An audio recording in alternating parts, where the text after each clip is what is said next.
Very nice voice, right? Like, give me 1 second. Yeah. So while you're putting up the slides, so welcome everyone for this AML seminar. We are joined by Tracy from MDS Alliance, and so I apologize, the way I'm going to pronounce your name is going to sound very French, so you can then introduce yourself with your real name.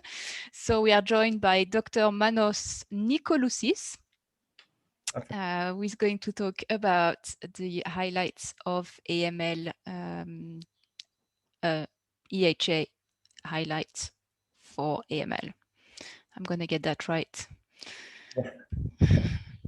So I think I'm going to give some the most interesting parts of the AML presentations that I found on EHA conference, and I think I'll be open for, as I say, for discussion with the members on the different aspects of AML. I think after so many years, we are now approaching a stage where at the moment we have, I mean, for 40 years, the AML treatment hasn't moved a lot. But in all honesty, now we're talking about things which have been moved forward from the conventional chemotherapy into more sort of small molecules targeted treatment. And finally, I mean, for example, in the UK, for almost 40 years, we had no new drug approvals. And then suddenly within 2 or 3 years, we have about 5 new drugs actually in AML. So I think this is one of the important points, along with the fact that the new treatments are actually combined with huge progress into the molecular aspects of the disease. Because I think going down to the very sort of small level, very niche levels of disease, it actually gives us the idea on where we can actually target the disease. Is there only one particular problem that occurs in the AML and one particular pathophysiological mechanism, or is it more than one? And at the end of the day, we have to combine more treatments. And I think this is the interesting aspect of AML. And one of the key hot topics in AML is the fact that we actually now do quite a lot of MRD, minimal residual disease. Quite a lot of the treatments are actually pointed towards MRD. And I think this example was followed by other diseases as well, like ALL, for example, or now probably having a little bit of momentum in myeloma as well. So certainly it is something that it has been shown to have a great potential over the next few years. I think one of the, we shouldn't forget that over the last few months, we had the COVID, and certainly it was one of the situations where a lot of trials have been held back with the COVID, and certainly aspects of cancer care has been modified, not even like into more sort of sophisticated drugs, but the fact that we didn't have the chance of treating patients the way we wanted to treat because of COVID. There was a huge issue with capacity in the UK. Lots of the units have been significantly sort of undermined by the COVID situation, and some specialized services. At the moment, probably UK is in one of the worst scenarios that we ever had about cancer care treatment, with a lot of delays.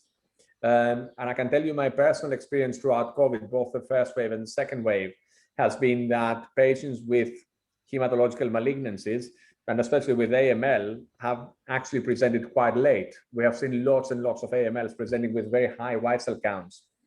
And that was one of the sort of mottos on stay home, save lives. And that's the case. However, that's not the case for everyone. And in fact, there were many patients who were confused by the fact that they had some symptoms, like having some sort of bony pains or having a little bit of a temperature. And they thought, oh, they had COVID, so they wouldn't go out to transmit COVID, and they wouldn't go to the hospital because they were fairly okay. But actually, at the time when they had to come to hospital, it was found that it wasn't COVID, but it was AML. And that had a tremendous impact on how you treat these patients, about the survival of these patients. And somebody And some of them actually had both, had COVID and AML, and that made things even more difficult. So what I'm going to do is I'm going to share my screen on the, let me see whether I can, sorry, give me 1 second.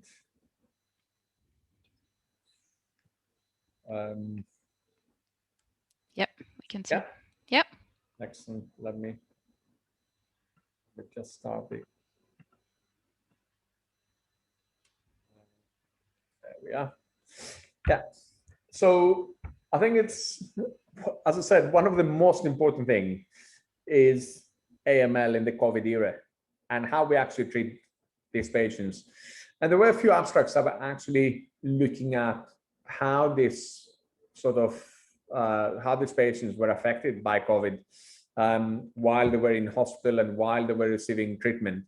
And there was an abstract there, which was actually, there was a presentation which was showing how many patients, like patients with acute leukemia in a single sort of hematology unit, having 10 patients with acute leukemia. And while they actually had COVID, they were in the peak of cytopenia.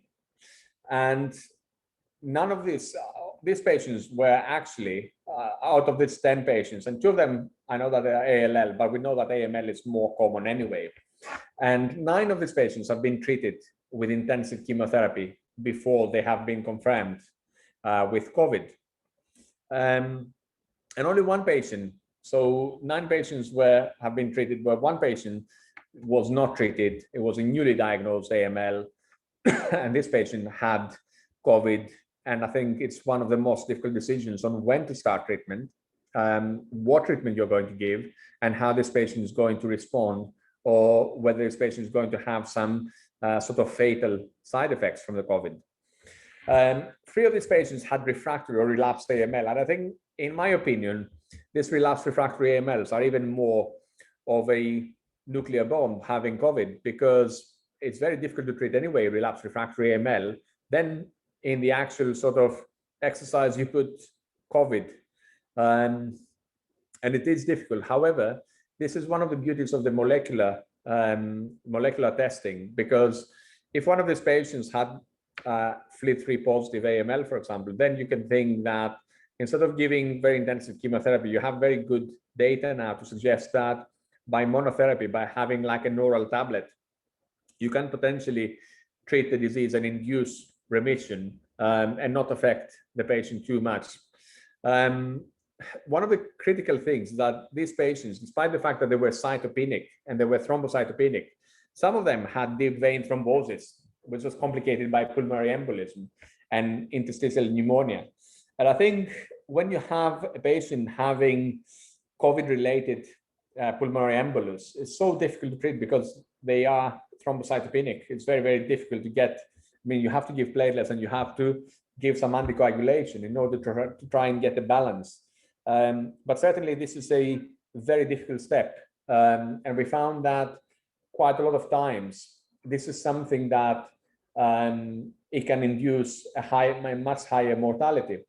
And from these patients, from the 10 patients that we mentioned, 3 patients died due to severe ARDS, despite the fact that we have given the best that we could, even like ECMO, while they were in deep aplasia because of the chemotherapy. The thing is that all of them was in refractory disease, and you can think that you have to balance whether they died of COVID or whether they died of refractory disease has actually contributed even more. But it's a very, very difficult to separate these 2 issues. And the only thing you can say is that once they got COVID, I think those with refractory disease were very difficult to be treated. And then 7 patients delayed in chemotherapy treatment for about 34 days. So for a rapidly growing disease, you can imagine what the consequences could be, having to treat these patients and at the same time having COVID.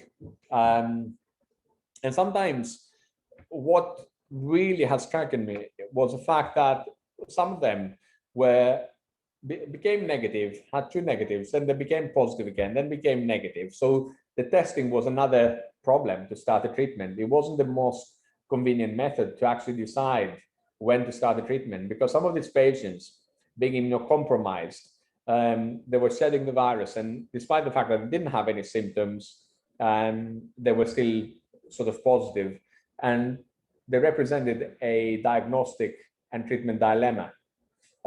Because certainly with this one, you don't really know which direction you have to go.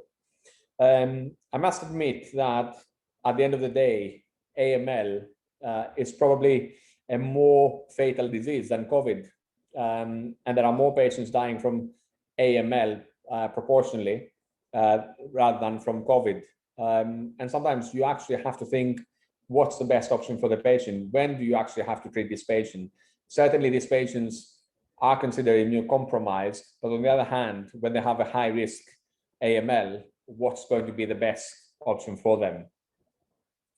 One of the most interesting things, and moving more to the small molecules, is the fact that now, for those patients who don't have the option of an allogeneic stem cell transplant, and now it's the reverse way, you have like the example of ALL, where you have the maintenance treatment, and you have the oral azacitidine as part of the maintenance treatment for these patients.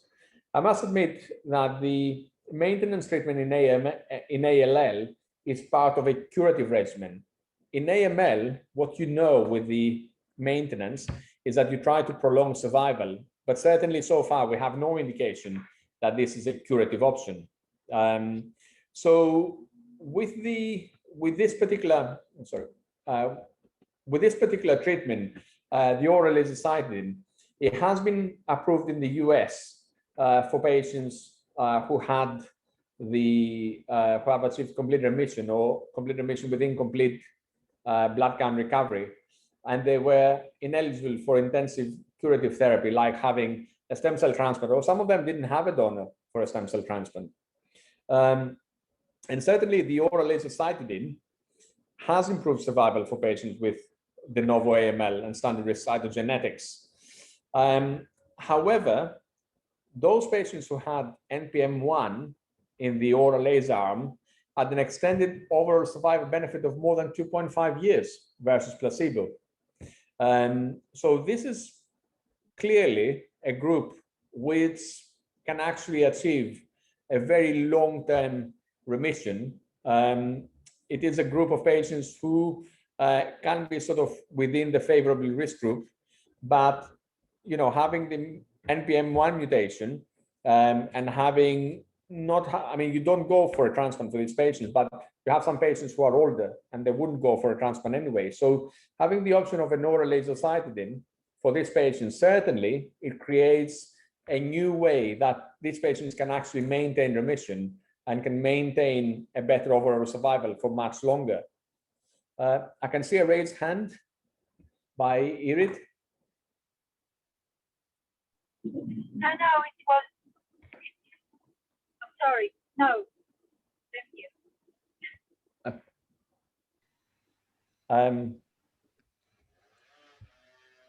So you can see within the sort of different groups of patients there, with the mutation on the NPM1, having oral azacitidine, and also have placebo, they actually have the best sort of survival probability, and actually the relapse-free survival is better. So the relapse-free survival is actually translated into a better overall survival for these patients.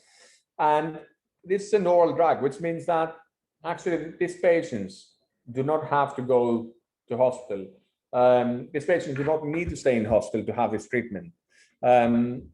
And it is something that the patient can continue their lives at home. They won't need to spend too much time in hospital.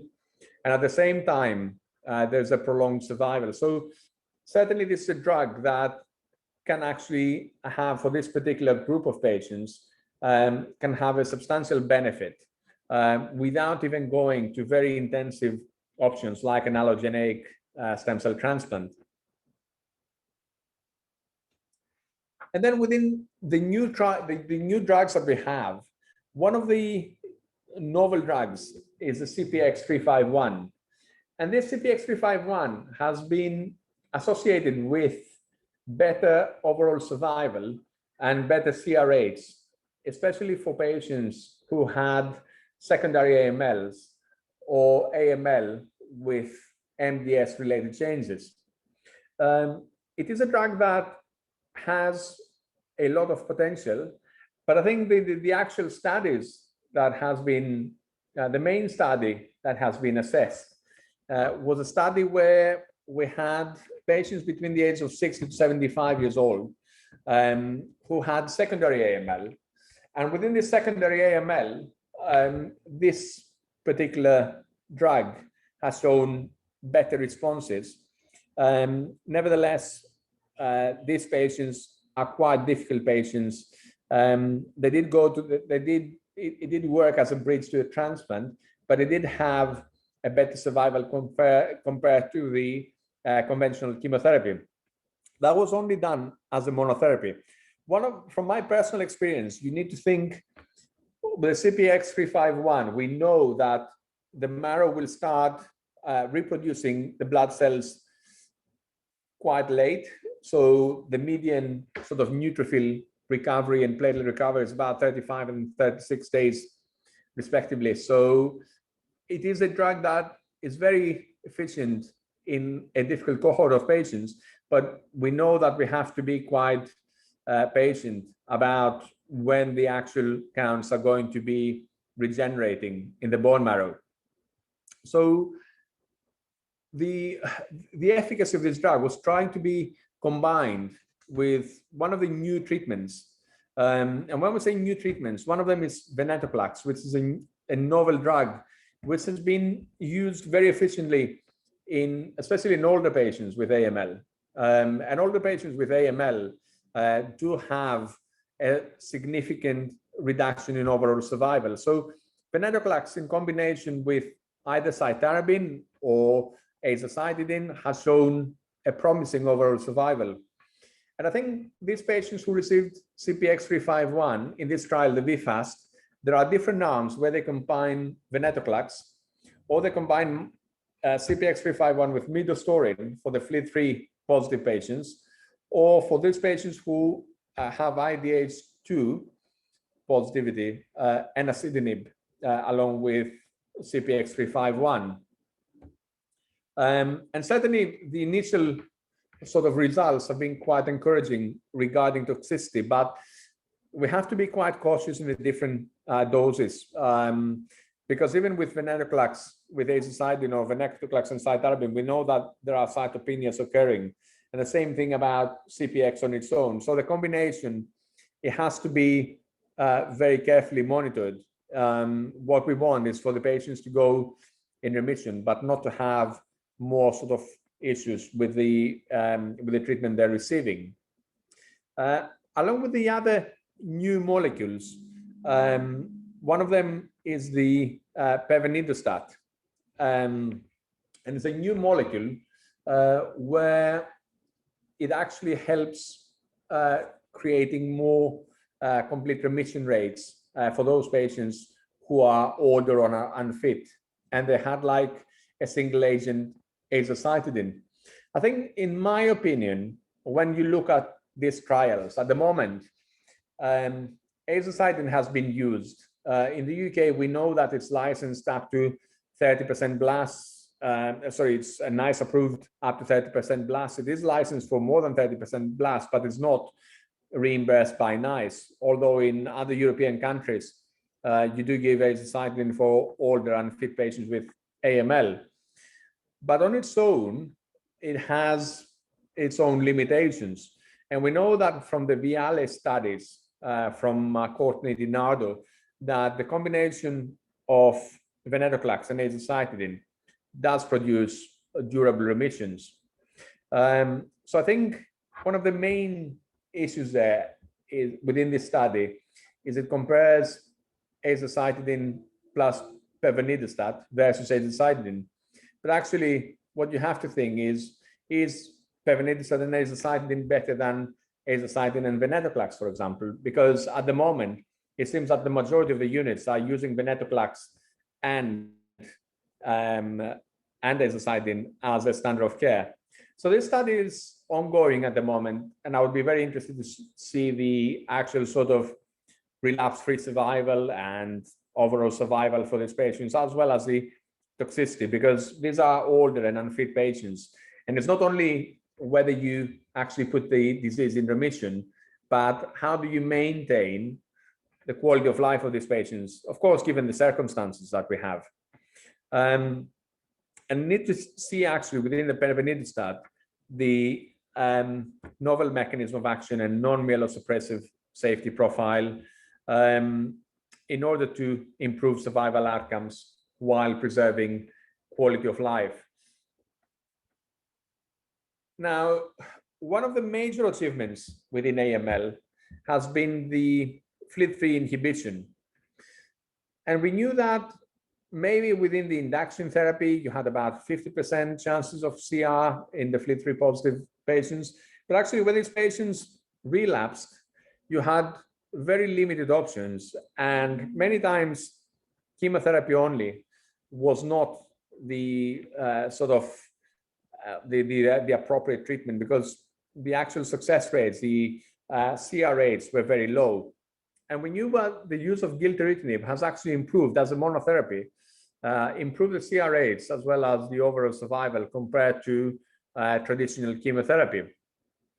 But I think there was like a short follow-up, and what was presented in EHA is a follow-up of Admiral long-term survivals beyond 1 year.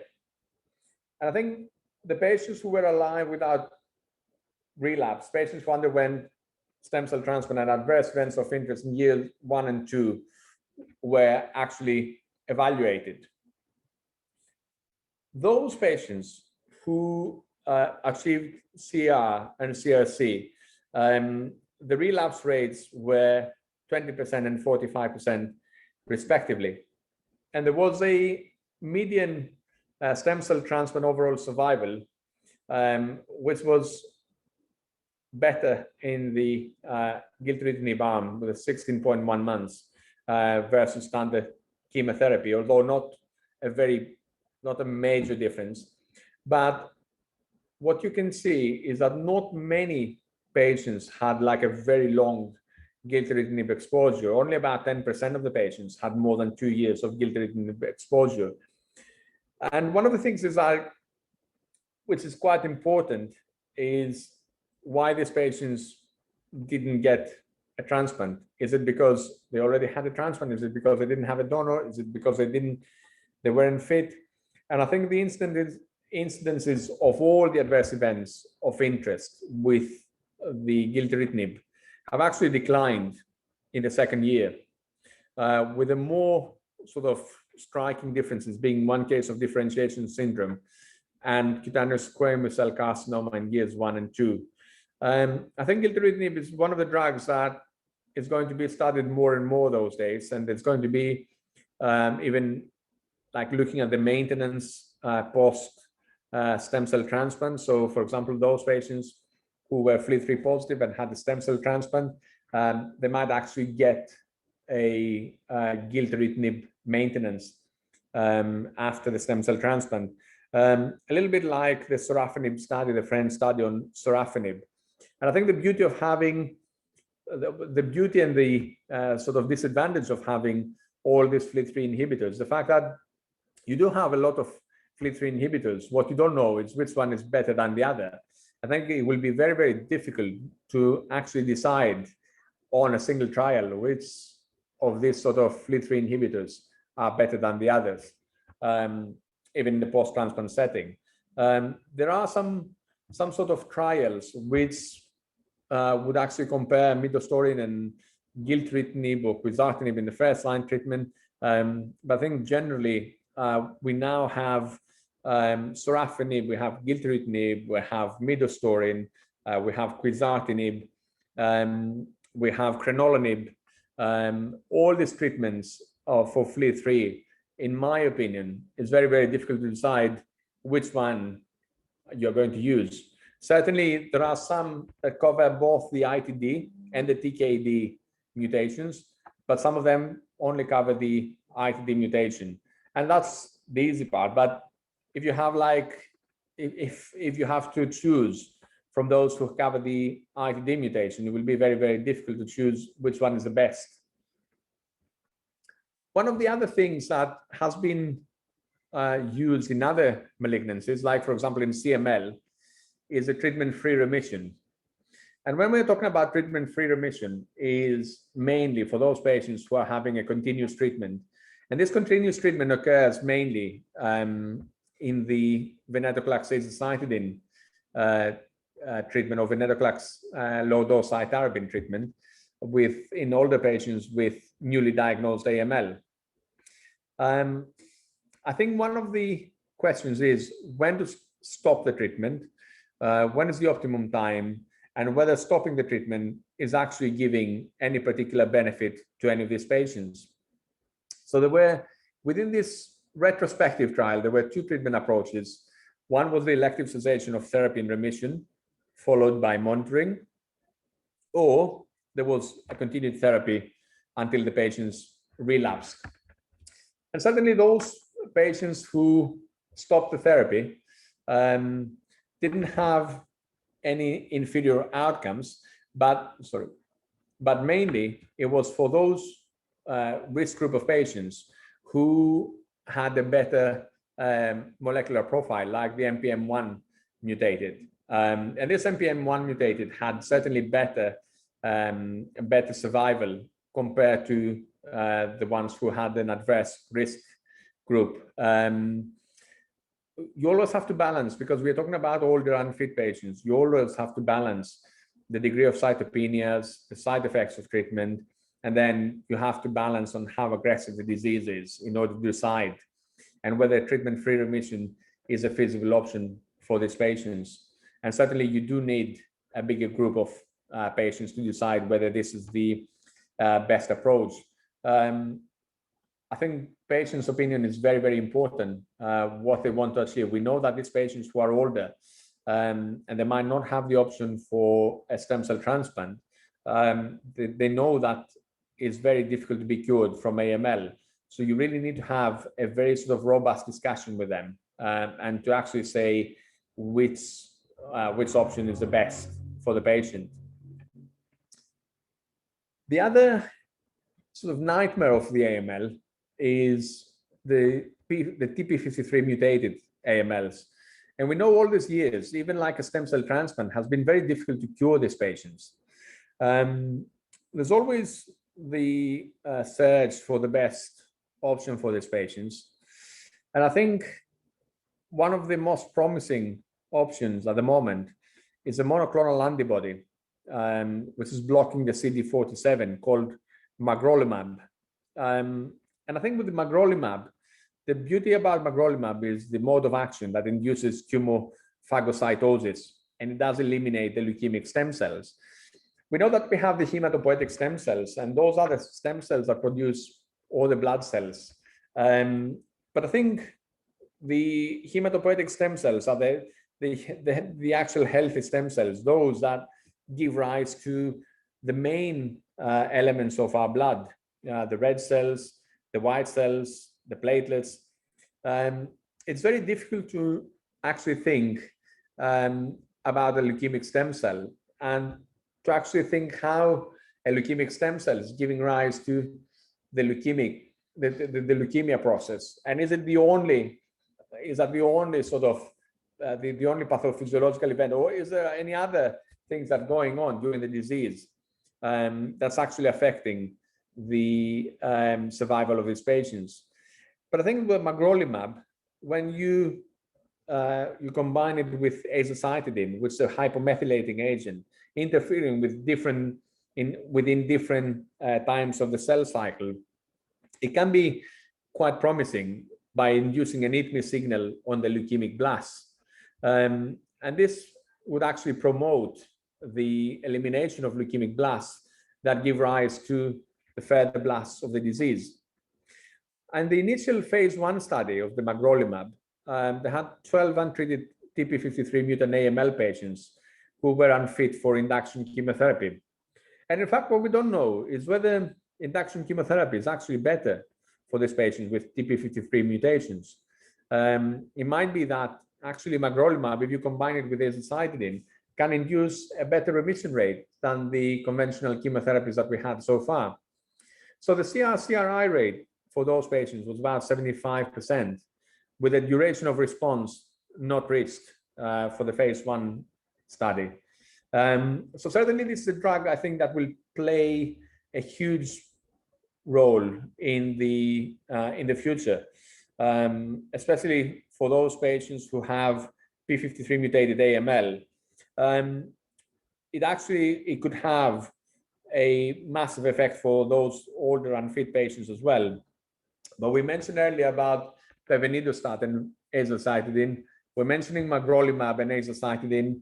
We have venetoclax and azacitidine. So we have, like, the backbone of treatment remains azacitidine, but then you try to combine it with some other drugs, each of them having their own significance about how you treat this AML in the older patients. As I said in the beginning, the minimal residual disease is something that we're actively chasing those days for our patients.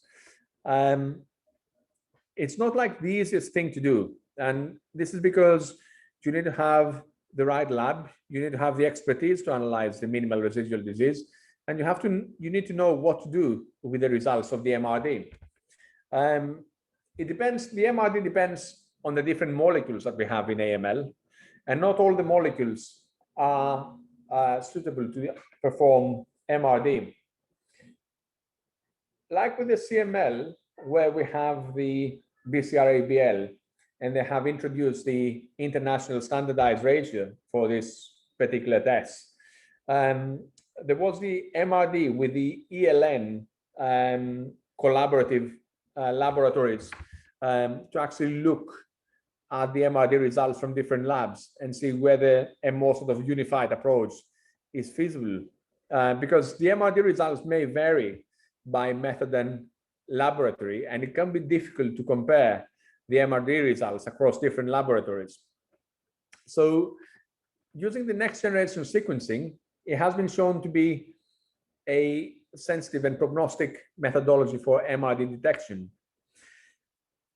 It can certainly, using the NGS, there's a high sensitivity and specificity for the local protocols for the majority of participating laboratories. So a standardized protocol can be quickly and successfully incorporated within the different departments.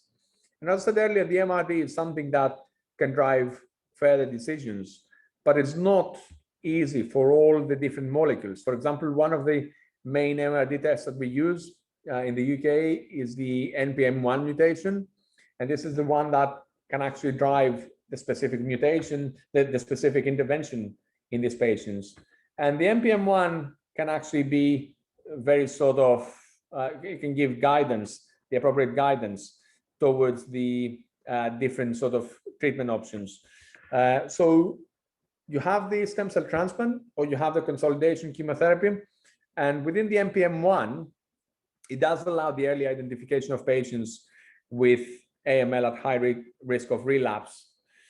Within the AML-SG group, there were about 611 NPM1 mutated patients, and they were enrolled in one of the 4 treatment arms, either 1 to 2 cycles of induction therapy followed by consolidation, autologous stem cell transplant, or allogeneic stem cell transplant. In the UK, the autologous stem cell transplant doesn't exist for AML. It's either like consolidation or allogeneic stem cell transplant. And the outcome of patients who became MRD negative for this particular group of patients who had the NPM1 mutation, after the 2 courses of induction, those who became MRD negative, they had a better outcome if they were going into the high dose cytarabine consolidation rather than going to the allogeneic stem cell transplant group. What we know is that the stem cell transplants, they do have a significant transplant-related mortality. So that's where you have to decide which patients are suitable to go down that route. And certainly those patients who are MRD positive, and after like the 2 cycles of induction, certainly the risk of relapse is significantly higher. So if the patient has a fully matched donor, then you can actually go down the transplant route for these patients. Now, we mentioned earlier about maintenance in the non-transplant setting, but there's always the maintenance in the transplant setting. And I think the allogeneic stem cell transplant maintenance is very important. This was a presentation with the sort of pooled analysis from a meta-analysis from different trials.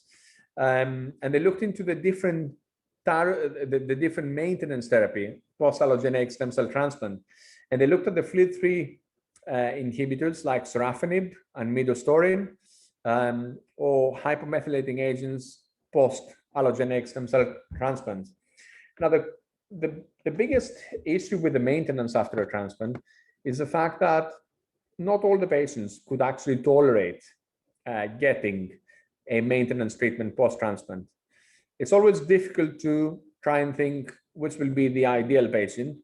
And also it's even more difficult to sustain them on the maintenance treatment throughout the sort of post-transplant period.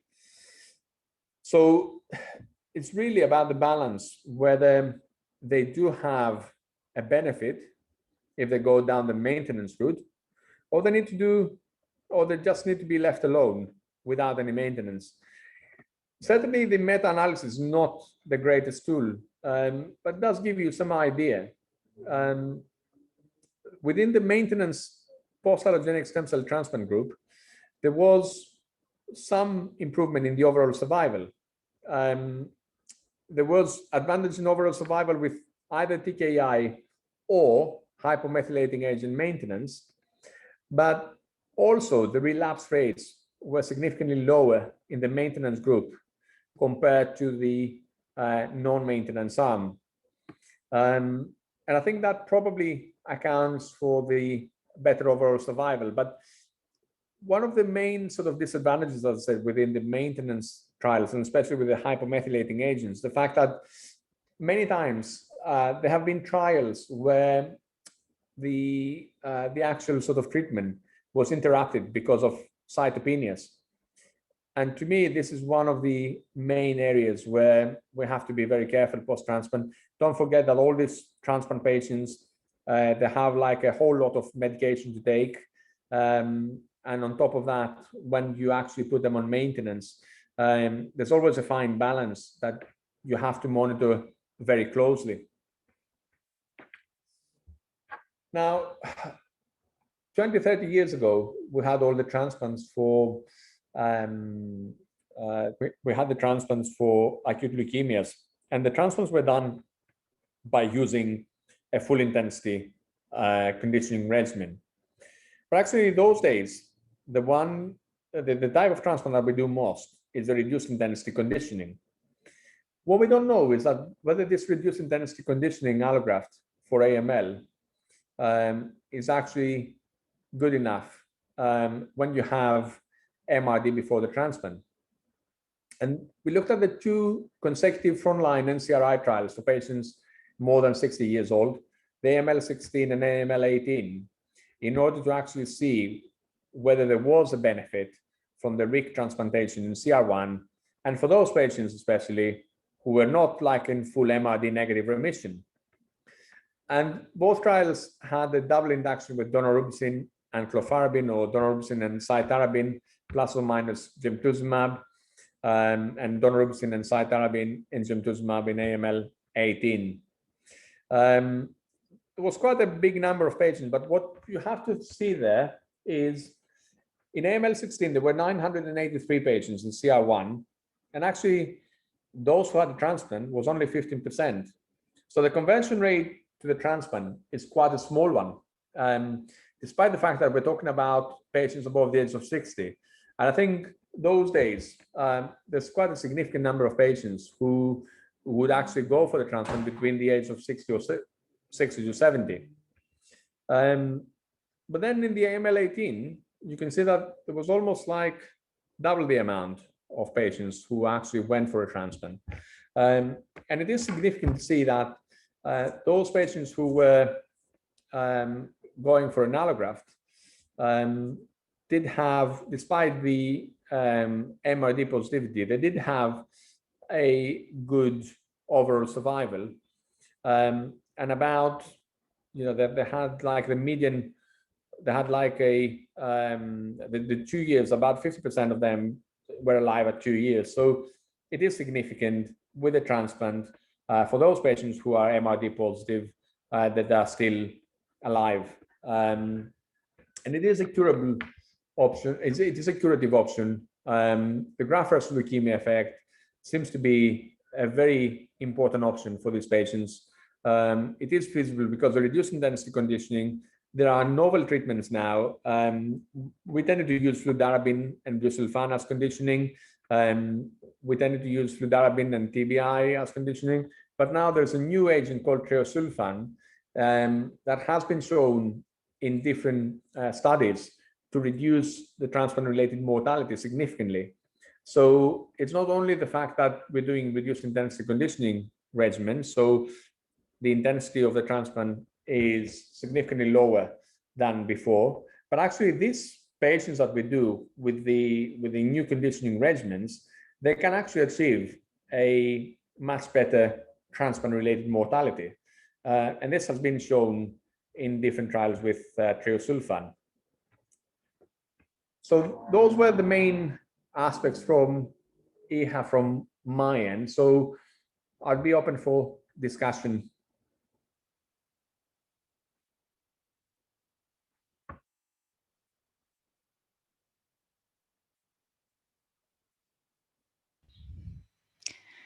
So there was one question in the chat saying, it's at the beginning of your presentation when you talked about your the patient with COVID, and the question was about how was those patients managed for molecular testing? For molecular and cytogenetic testing. They were all of them, they had the bone marrow test done. So all of them had the test sent. I think the COVID didn't actually have any, the COVID never had any impact on testing of the samples, but actually had an impact on how you treat these patients and when you actually start the treatment for these patients. I think COVID can delay the diagnosis a lot by, preventing the patients coming to hospital. But certainly it wouldn't have an effect on what tests you do for the patients. So all these patients need to have all the regular tests that we would do for AML, because actually, as I said earlier, for example, you have like a patient who's FLT3 positive, and it's a relapsed patient. So you can actually use gilteritinib, which is going to be much lighter than giving FLAG-IDA, for example, in the relapse setting.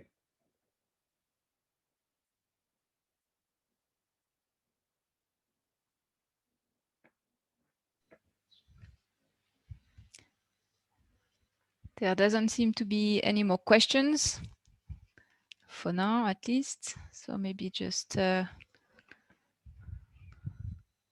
think, as I said earlier, for me the main the good thing is that you can see that there are lots and lots of R&D taking place based on the molecular marker. So I think the laboratory aspect of diagnosis, the laboratory aspect of treatment, I think it's in the peak now. So everything is going through the very, very tiny molecular level in order to find the best treatment for these patients. It's not like the easiest thing to find that, for example, with the FLT3, I mean, as a concept, it's very easy. You have a FLT3 inhibitor and you have like a FLT3 positivity. So if you use a FLT3 inhibitor, then that's it. You get rid of the leukemia. But actually that shows that it has more than one mechanism of escape for these leukemic cells, rather than having only a molecular, the molecular status of the disease. And I think that's where the combination treatment is going to be paramount.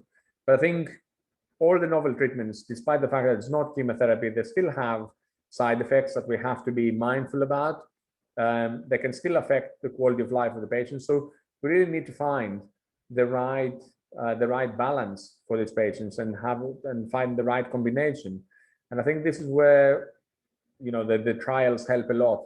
And I think that's where, with the COVID, I found that there was like a bit of a break on the sort of boom of clinical trials in, you know, in AML and the other hematological malignancies.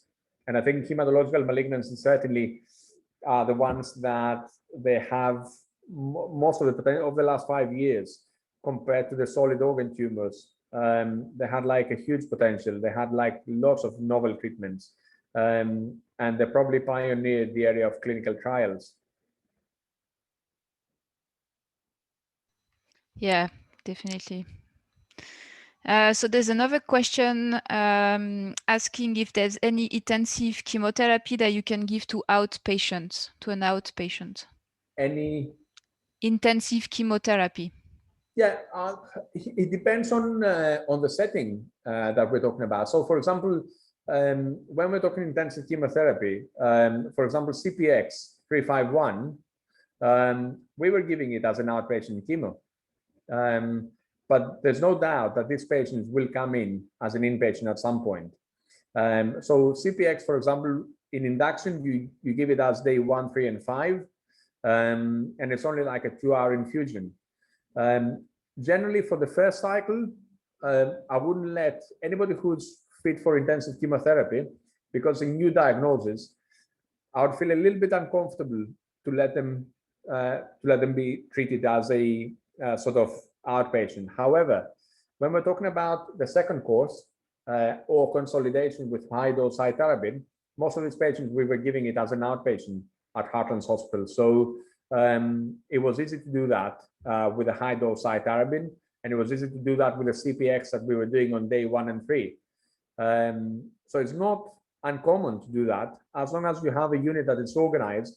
As long as you have the ways to get these patients back to the unit quickly, because if they develop neutropenic fever, they develop neutropenic sepsis, you need to get these patients in very quickly. If they stay at home with a fever and they just get, some of them, we have like some patients who, and that's where you need to be very sensible. You need to have like a proper SOP where you will define which patients you're going to give it as a sort of outpatient. Because if you have a patient that's going to get paracetamol, for example, with a fever and delays the administration of antibiotics, then that can be fatal.